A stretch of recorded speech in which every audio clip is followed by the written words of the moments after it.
Burovesnik, Sarmat, Kinzil, Poseidon, Avangard, Peresvet, Aryashnik. Sa papel, tinatawag itong super sandata ng Rusya. Ipinagmamalaki ang mga ito bilang sandata ng susunod na henerasyon. Maliban sa Aryashnik, kayang magdala at maghatid ng mga estratehikong nuclear warhead sa mga bagong paraan. Mga paraang hindi pa kayang tapatan ng NATO sa kasalukuyan. Ang mga sandatang ito ay nilalayong takutin ang mga bansang kanluranin at pigilan ang karagdagang pakikialam sa Ukraine o pakikipagbanggaan sa Rusya.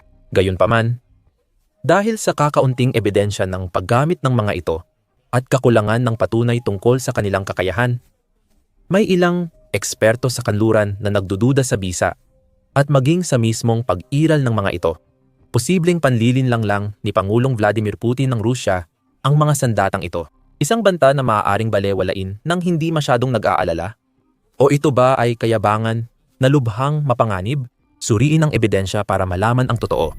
Tiyak, ang pagbibida tungkol sa mga super sandata bilang paraan ng pananakot sa posibleng agresyon ng NATO ay karaniwang ginagawa ng Unyong Sobyet, lalo na noong dekada 19 na 50 at 19 na 60. Sa isang kilalang halimbawa, inilabas ng mga Sobyet ang malalaking misil sa parada militar sa Red Square noong 1965 habang binigyang diin ng mga komentador sa radyo na walang hangganan ang kakayahan ng mga ito. Ang paglabas ng mga bagong nakakatakot na sandata ay naging balita sa buong mundo at nagdulot ng pagkabahala sa kanluran. Ngunit hindi alam ng mga tao na wala talagang totoong sandata roon noong araw na iyon, puro peke lamang. Tulad ng isiniwalat ni dating KGB Chairman Vladimir Semichusny sa kanyang mga alaala, ang mga misil ay peke lamang, parang Potemkin Village, at wala talaga silang kakayahang lumipad. Ang mga hinilang modelo ng traktora ay mga replika, hindi totoong misil. Inamin din niya na karaniwan ang ganitong panlilinlang. Isa sa mga paraang gamit ng Soviet para pagdudahan ng United States ang tunay na kakayahan ng Russia at hindi sila agad umatake. Posible rin kaya na totoo ang mga super sandata ng Russia ngayon? May kumpirmadong ulat mula sa kanluraning source na ilang sandata ay ginamit na sa Ukraine o ipinakita sa pampublikong pagsubok, kaya hindi sila ganap na peke. Sa iba naman, halos mga pahayag lang ni na Putin at ng iba pang matataas na opisyal ng militar ng Russia ang pinanghahawakan natin. Ang Burovesnik o SSCX, Sham Skyfall, ay isang nuclear-powered at nuclear-armed cruise missile na may umano'y walang hanggang saklaw. Dinisenyo ito para makaiwas sa mga missile defense system sa pamamagitan ng paglipad sa mababang altitude at paggamit ng makabagong compact na nuclear reactor bilang pangtulak. Ipinagmamalaki ng Moscow na hindi ito matutukoy ng radar dahil sa mababang lipad at kawalang ballistic arc, kaya mahirap itong harangin. Noong Oktubre 2025, inanunsyo ni Putin ang pagtatapos ng mga bagong pagsubok na kinumpirma ng mga Norwegian at tinawag niya itong natatanging sandata na wala sa ibang bansa. Naibalita na ang misil ay abot higit 6,000 at 200 milya kayang magdala ng nuclear warhead at tinatayang kayang mag-cruise sa bilis na Mach 8 hanggang Siyam. Gayunpaman, sa pinakabagong pagsubok, sinasabing nilampasan ng misil ang distansyang higit sa 8,700 milya sa loob ng 15 oras na paglipad. Kung totoo ang mga ulat at gumagana ang maliit na nuclear reactor sa misil gaya ng sinasabi nila, ang misil ay sistema na sa ngayon ay hindi kayang tapatan ng United States o kanluran. Gayunpaman, ang kanluran, kahit nangunguna sa makabagong teknolohiyang militar, ay hindi pa nakakagawa ng nuclear-powered cruise missile. Kasulukuyan itong gumagawa ng mga long-range na hypersonic cruise missile na may karaniwang armas, tulad ng air-to-ground missile, isang 8-3A air-launched rapid response weapon, at hypersonic attack cruise missile o hypersonic attack cruise missile. Dinisenyo para sa mas mahabang abot at tibay sa labanan. Tulad ng Burovesnik, gayunpaman, hindi nuclear-powered ang mga ito, kaya wala ring Western na sistema na tumutugma sa mga sinasabing kakayahan ng Burovesnik. Ang Kinzhal o KH 47-2 Dagger ay isang ballistic missile na inilulunsad mula sa ere, kayang umabot ng Mach 10 at makaiwas habang lumilipad. Inilulunsad ito mula sa binagong Mikoyan Gurevich, 31 K-fighter jets, at may abot na 1,240 milya. Kayang magdala ng missile ng conventional at nuclear warhead at tiyak na ginamit ang conventional na version sa Ukraine. Ipinagmamalaki ng mga Ruso na ito ay hypersonic, pero may mga eksperto na nagsasabing wala itong lahat ng katangian ng tunay na hypersonic missile. Ipinagmamalaki ng mga Ruso na halos imposible itong pabagsakin, ngunit mariing itinanggi ito ng Ukraine. Mula 2023, regular na iniulat ng Ukraine ang pagbagsak nila ng Kinzhal missile na umabot sa hindi bababa sa 15 pagsapit ng katapusan ng taon. Gayunpaman, bukod sa mga debris mula sa isang napabagsak na missile na hindi naman tiyak na wreckage ng Kinzhal, tila wala masyadong matibay na ebidensya na sumusuporta sa mga claim na ito. Noong Nobyembre 2025, sinabi ng Nightwatch ng Ukraine na ang kanilang lunar electronic warfare system ang dahilan kaya hindi tumama sa target ang 21 Kinzhal missile at bumagsak lang sa bukirin ng walang pinsala gamit ang spoofing na teknik. Inahak ng Ukraine ang Russian GLONASS, ang satellite system na katulad ng Global Positioning System na gumagabay sa Kinzhal sa target, at binabago ang mga koordinado kaya bumabagsak ulit ito sa lugar na walang pinsala. Maliban sa ilang larawan ng debris mula sa maling Kinzhal na bumagsak ng walang pinsala, kaunti lang ang matibay na ebidensya na sumusuporta sa mga claim na ito. Ipinagmamalaki ng Ukraine na nakapagpabagsak sila ng Zircon missile at may debris na posibleng mula sa napabagsak na Zircon. Bagamat hindi pa tiyak. Ang Zircon ay hindi pa nagagamit gaya ng Kinzhal na bihira ring gamitin kung ikukumpara sa Iskander-M missile ng Russia at Gerin-2 at Gerin-3 na katumbas ng Iranian Shahad-136. Ang Zircon o 3M22 ay isang sea-launched hypersonic cruise missile na pinapagana ng scramjet engine na sinasabing kayang umabot sa hypersonic na bilis na Mach 9. Dinisenyo ito para ilunsad mula sa surface ship at submarino, at pangunahing target ang puwersang pandagat ng kalaban at pasilidad sa baybayin. Iniulat na ginamit ng Russia ang Zircon para umatake sa loob ng Ukraine, lalo na sa Hilagang Sumy Oblast. Technical. Ang air-to-ground missile, isang 83 ARW at hypersonic attack. Cruise missile ay mga Western missile system na maihahambing sa lakas, paraan ng pag-deploy, pamamaraan at tungkulin sa Kinzhal at Zircon ayon sa pagkakasunod. Gayunpaman, dahil ang parehong United States system na ito ay nasa yugto pa ng pag-develop at mukhang malayo pa bago magsimula ang seryeng produksyon. Habang malinaw na ang Russia ay mayroon ng Kinzhal at Zircon missiles na aktibo na sa serbisyo at produksyon, sa ngayon wala pang gumaganang katumbas ang alinman sa mga missile na ito sa kanluran. Kadalasang kailangan ng tiwala sa pahayag ng mga awtoridad ng Ukraine at kanluraning kontra-Russian tungkol sa husay nila sa pagpabagsak ng mga ito. Malinaw na nakikita ang matinding pinsalang dulot ng mga missile kapag hindi napabagsak. Sa pinakakaunti, pagdating sa tatlong sinasabing super sandata na ito, ang Burevestnik, Kinzhal at Zircon, kahit pa may pagdududa tungkol sa tunay nilang kakayahan, wala namang masyadong duda na talagang umiiral sila. Para sa tatlo pa, ang ebidensya ng kanilang pag-iral ay galing sa mga pahayag ni Putin at iba pang leader ng Russia at ang luma ng technical na diagram at lumang video clip.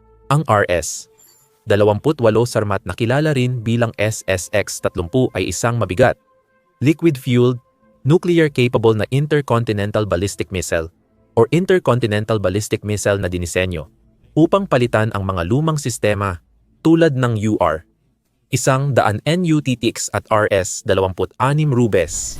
Ipinagmamalaki ng Rusya na kaya nitong magdala ng maraming independently targetable re-entry vehicles or multiple independently targetable re-entry vehicles at may saklaw na higit sa 11,000 milya at bigat na higit sa 200 at 8 metriko tonelada kapag inilulunsad. Ang SARM-80 ay para tiyakin ang kakayahan ng Rusya sa ganting strike at itinuturing na mahalagang bahagi ng kanilang strategic arsenal.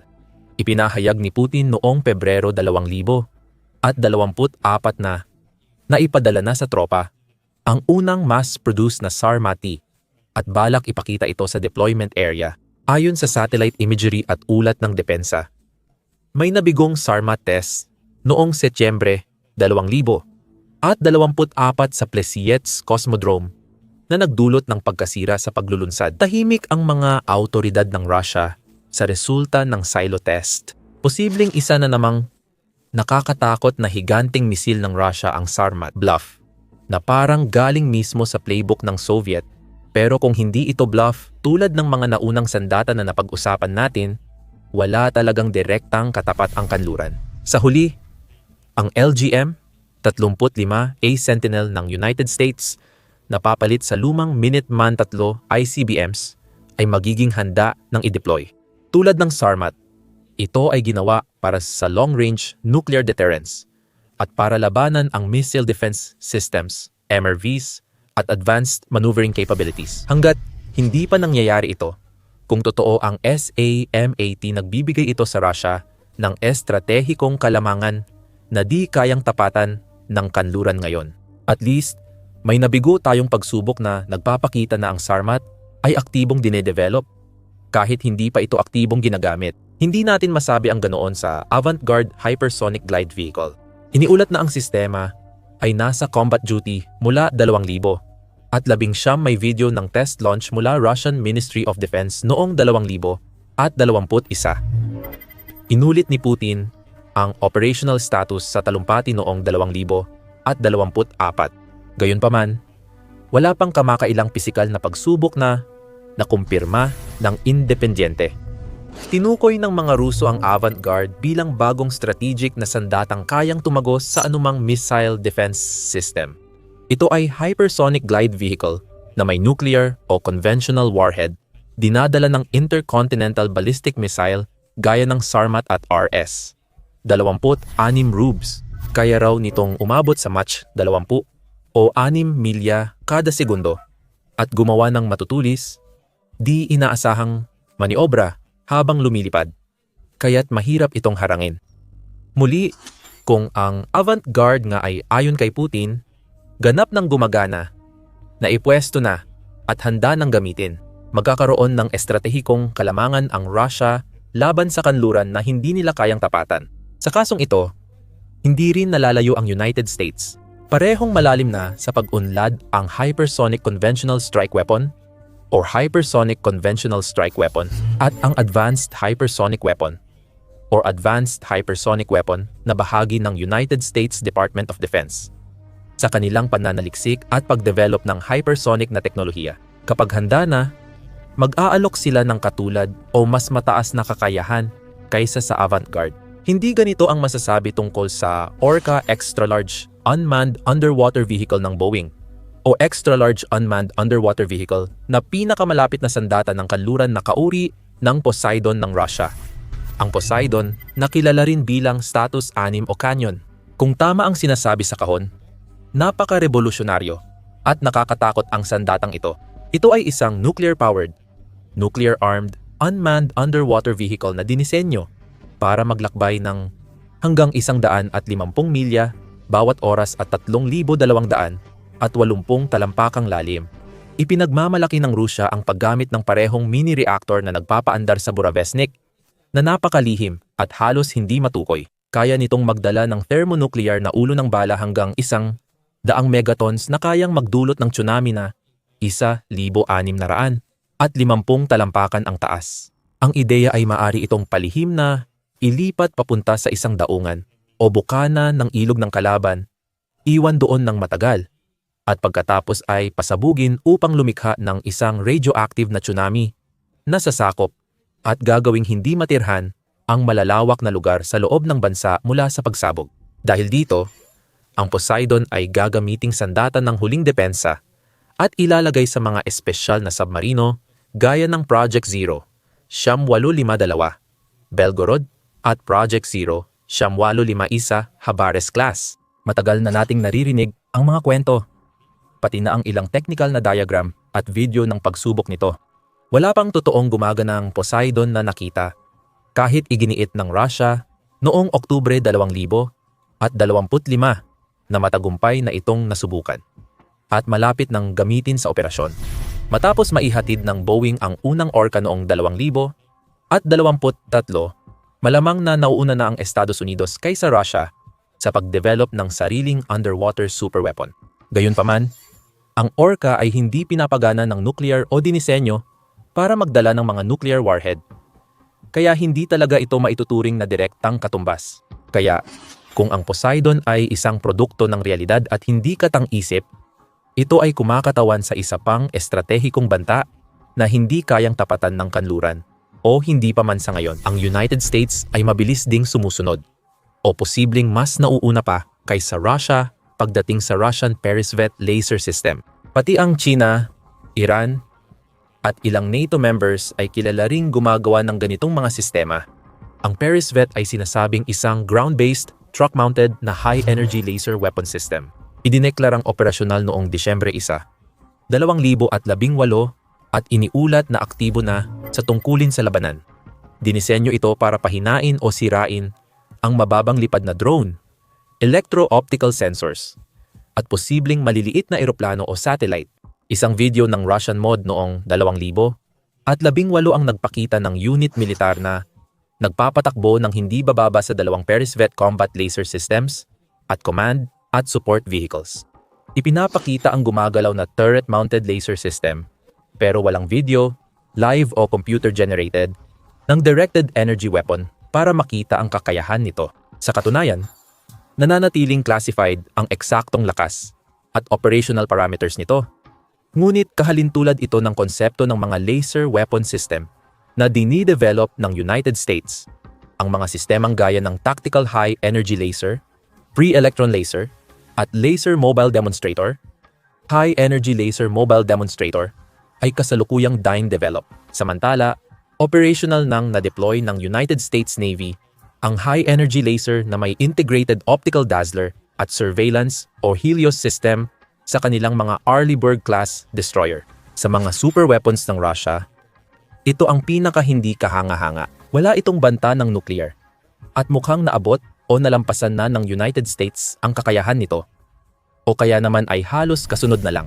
Pinagsama, nag-aalok ang super weapon system ng bagong paraan ng nuclear strike mula lupa, himpapawid, dagat, at laser platform. Ang matagal ng pinagtatalo ng Aryashnik ay maaring magdagdag pa ng kakayahang umatake gamit ang mga karaniwang warhead na nasusunog sa hindi kapani-paniwalang taas ng temperatura sa mga katamtamang distansya. Ibig sabihin kahit saan sa Europa at sa hypersonic na bilis na nagdudulot ng pinsalang maihahambing sa isang taktikal na sandatang nuklear. Ngunit walang radyasyon. Ang mga anunsyo noong Oktubre 2000 at 25 ni na Putin at hepe ng kawani Valery Gerasimov na matagumpay na nasubukan ang Burevestnik at Poseidon. At hiwalay pa na ang Aryashnik ay pumasok na sa seryang produksyon at ipinapakalat na sa Belarus. Nakita ng ilang tagamasid na direktang banta ito at posibleng gagamitin ng Russia. Gayunpaman, para sa iba, ang tunay na layunin ng mga anunsyong ito ay pangunahing isang pampulitikang pakana. Sa pagpupulong sa Kyiv noong Nobyembre, nagbigay si Dan Driscoll, kalihim ng hukbong sandatahan ng United States, ng malungkot na pagtatasa sa mga opisyal ng Ukraine. Nahaharap ang mga tropang Ukrainian sa delikadong sitwasyon at malapit ng matalo sa mga puwersang Ruso, ayon sa dalawang source na nakausap ng National Broadcasting Company News. Ayon kay Driscoll, pinalalakas ng mga Ruso ang bilis at lawak ng kanilang mga himpapawid na pag-atake at kaya nilang magpatuloy sa labanan ng matagal. Ang sitwasyon para sa Ukraine ay lalo pang lalala habang lumilipas ang panahon. Dagdag pa niya, mas mainam makipagkasundo ngayon para sa kapayapaan kaysa humina pa ang posisyon sa hinaharap. Dagdag pa, sinabi ng United States delegation sa mga Ukrainian na hindi kayang panatilihin ng United States defense industry ang mabilisang supply ng armas at depensa sa himpapawid na kailangan para maprotektahan ang infrastruktura at populasyon ng bansa. Kung walang suporta militar mula sa United States, maging ito man ay tulong o binili ng mga Europeo, halos tiyak na mabilis na lalala ang kalagayan ng Ukraine. Sinira ng mga pag-atake ng Russia sa enerhiya at gas ng Ukraine ang energy grid ng bansa, bago pa man magsimula ang inaasahang sobrang lamig at masamang sitwasyon. Sa kabila ng matinding pagsisikap na takpan ang mga problema gamit ang mga kwento ng kabayanihan at mga pagpapataas ng watawat, malinaw na ang depensa ng Ukraine ay nagkakabutas-butas na. Mula Kupiansk sa Hilaga hanggang Hulyapolye sa timog, nakapasok na ang mga tropang Ruso sa bayan ng Sversk na parang kuta, na hindi mapasok mula pa noong huling bahagi ng 2022 ayon sa Kiev Independent, na inuulit din ng marami pang iba. Ayon sa mga eksperto, politikal talaga ang layunin ng mga anunsyong ito dahil halos tumigil na ang pagsulong ng digmaan ng Russia sa Ukraine at tuloy pa rin ang internasyonal na suporta sa Kiev. Ayon kay George Barros ng Institute for the Study of War, ang pagpapakita ni Putin ng mga bagong armas ay isang uri ng cognitive warfare. Dinisenyo ito para pukawin ang takot, impluwensyahan ang desisyon ng mga bansang kanluranin tungkol sa Russia at Ukraine, at lumikha ng paunang paniniwala na pwedeng gamitin ng mga Ruso sa hinaharap. Sabi ni Barros at ibang eksperto, ang halaga ng mga sandatang ito ay nasa pag-pressure sa kanluran na pag-isipang muli ang suporta sa Ukraine sa pamamagitan ng pananakot sa posibleng paglala ng sitwasyon. Ang mensahe ay kapag patuloy na nagpapalala ang kanluran sa Ukraine, mauuwi tayo sa isang nukleyar na palitan kung saan meron kaming mga sandata na hindi ninyo kayang tapatan. Ayon kay Barros, limitado ang kakayahan ng Russia sa pakikidigma. Hindi ito mananalo sa digmaan sa Ukraine kung matatag ang international na koalisyon na sumusuporta dito. Umaasa si Putin na aalis tayo sa ating suporta dahil sa takot sa panganib at nuclear escalation. Malinaw na umatras na ang administrasyon ni Pangulong Donald Trump sa pakikialam sa Ukraine. At dahil sa kadudadudang kakayahan ng Europa na patuloy na armasan ang Ukraine o maghatid ng napakalaking dami ng kailangan para mapanatiling gumagana ang estado ng Ukraine, mapag-uusapan kung gaano pa talaga kalakas ang international na suporta. Wala sa mga eksperto na tinanong ng Kiev Independent ang natatakot sa ganap na palitang nuclear sa Ukraine dahil halos imposibleng makita kung paano magiging banta ang Ukraine sa Russia para gamitin ang kanilang doktrinang nuclear. Kaunti lang ang insentibo o dahilan para sa Russia na gumamit ng full-power strategic nuclear weapons laban sa Ukraine.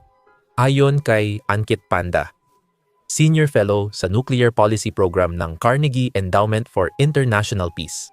Ang pagtaas ng kasikatan ng mga sandatang ito ni Putin ay nagdudulot ng mas mataas na panganib na magamit ng Russia ang mas mahina ngunit mapaminsalang tactical nuclear weapons.